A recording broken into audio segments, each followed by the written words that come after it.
Baroness Bennett of Manor Castle. My Lords, it's a great pleasure to follow the noble lady Baroness Kennedy of the Shores. 2 minutes, 2 points. In his introduction, the noble Lord the Minister referred to checks the government plans on the use of sanctions. But following on from the noble lady's points, what about checks on the non-use of sanctions? Is the government intending to use these only against countries or companies that we have conflicts with, or even that our friends and allies have conflicts with, while we turn a blind eye to those we are supporting? There's a history of us supporting very much the wrong people. I could make a very partial list: the Shah of Iran, Colonel Gaddafi, Saddam Hussein. So are we going to apply these sanctions without fear or favour?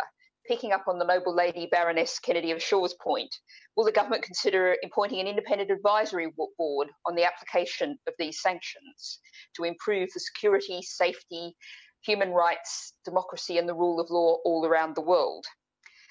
I know the noble Lord the Minister said he wouldn't comment on future sanctions, but we should surely be seeing in what's probably the world's second worst human rights abusing regime in the world, Saudi Arabia, some sanctions directed that way.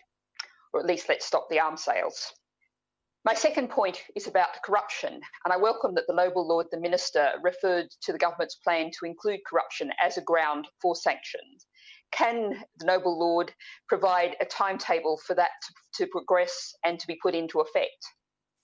This is particularly important given that London is the centre of global corruption, particularly the City of London, the largest centre of corruption around the world.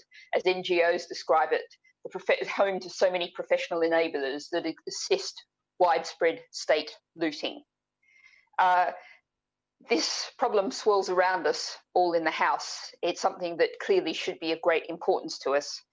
I finally want to mention, as the co-chair of the All-Party Parliamentary Group on Hong Kong, I echo the noble lords who've spoken about action against the treatment of the Uyghurs in China. Also, we need to see action about what's happening now in Hong Kong.